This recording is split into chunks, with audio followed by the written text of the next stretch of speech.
तो hello guys, welcome to my YouTube channel. मैं आपको आज और एक कहानी सुनाने वाला हूँ, बल्कि आपके लिए ही कहानी लाया हूँ। तो आपके घर में जो भी बच्चे हैं उनको भी आप ये कहानी सुनाइए। मेरे चैनल को सब्सक्राइब कीजिए, लाइक कीजिए, शेयर कीजिए और हाँ, बेल आइकन दबाना मत भूलिए। आप बेल आइकन दबाते नहीं यार।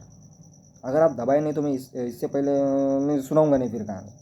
आपको बेल आइकन दबाना ही पड़ेगा और चैनल को सब्सक्राइब करना ही पड़ेगा। Okay okay okay. हाँ तो ओके, तो कमेंट में ओके डालिए। अगर कहानी अच्छी लगी तो कहानी कमेंट बॉक्स में ढेर सारा प्यार दीजिए अपना। तो शुरुआत करते हैं अपनी कहानी के लिए। तो कहानी सुनाने से पहले मैं आपको कुछ बताने वाला हूँ, तो वो सुनिए, उसके बाद हम कहानी चालू करते हैं। ओके ओके, चलो। बचपन और कहानियों का एक अलग ही नाता है। यह कहानियाँ ही तो है जो जिंदगी की छोटी से छोटी सीख बड़ी ही सहज और सरल तरीके से दी जाती है, और इसी सीख पर निर्भर करता है बच्चों का व्यक्तित्व।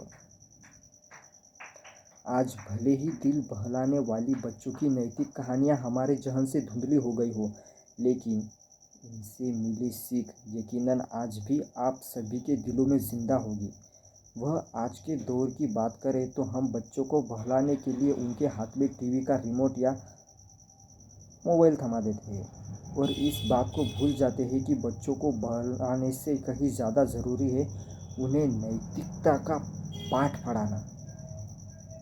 अगर याद हो तो हमारे बुजुर्गों ने हमें नैतिकता का पाठ नैतिक कहानी के माध्यम से सिखाया था। अब सवाल यह उठता है कि वो नैतिक कहानियाँ आज भी महत्व रखती है। तो इसका जवाब है हाँ। यही कारण है कि हम कहानियों के इस भाग में कुछ ऐसी ही नैतिक कहानियाँ आपके बच्चों के लिए संजो कर ले आए हैं। तो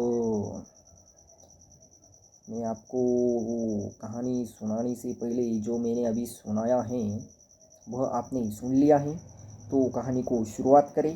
तो ठीक है, कहानी को शुरुआत करते हैं। कहानी का नाम है चतुर मुर्गा। ये यह कहानी एक चतुर मुर्गे की कहानी है। जिसे हम द कॉक कॉक भी इंग्लिश में कॉकी कहा जाता है मुर्गे को। चलो ये सब छोड़िए, हम कहानी को डायरेक्ट स्टार्ट करते हैं। एक घने जंगल में एक पेड़ पर मुर्गा रहा करता था। वह रोज सुबह सूरज निकलने से पहले उठ जाता था। उठने के बाद वह जंगल में दाना पानी चुगने के लिए चला जाता था, और शाम होने से पहले वह वापस लौट आता था। उसी जंगल में एक चालाक लोमड़ी भी रहती थी। वह रोज मुर्गे को देखती और सोचती, कितना बड़ा और बढ़िया मुर्गा है। अगर ये मेरे हाथ लग जाए तो कितना स्वादिष्ट भोजन बन सकता है। लेकिन मुर्गा कभी भी उस लोमड़ी के हाथ नहीं आता था। एक दिन मुर्गे को पकड़ने के लिए लोमड़ी ने एक तरकीब निकाली। वह उस पेड़ के पास आई जहाँ मुर्गा रहता था और कहने लगी, अरे ओ मुर्गे भाई, क्या तुम्हें खुश खबर मिली? जंगल के राजा और हमारे बड़ों ने मिलकर सारी लड़ाई झगड़े खत्म करने का फैसला किया है। आज से कोई जानवर किसी दूसरे जानवर को नुकसान नहीं पहुंचाएगा। इसी बात पर नीचे आओ, हमें गले लगाकर एक दूसरे को बधाई दे। लोमड़ी की यह बात सुनकर मुर्गे ने मुस्कुराते हुए उसकी तरफ देखा और कहा, अरे वाह लोमड़ी बहन, ये तो बहुत अच्छी खबर है।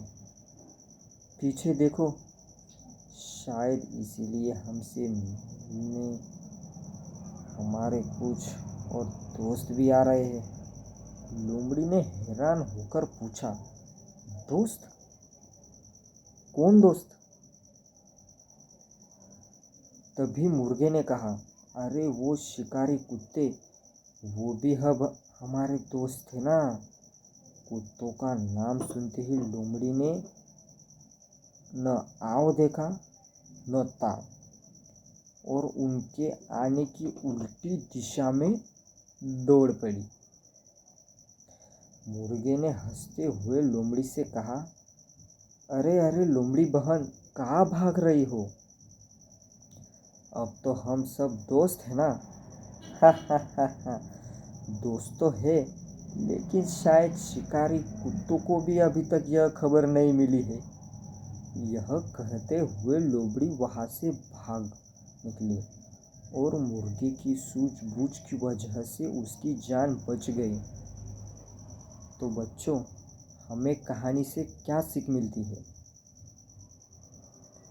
चतुर मुर्गा और चालाक लोमड़ी की कहानी से हमें यह शिक्षा मिलती है कि किसी भी बात पर आसानी से विश्वास नहीं करना चाहिए और चालाक लोगों से हमेशा सावधान रहना चाहिए।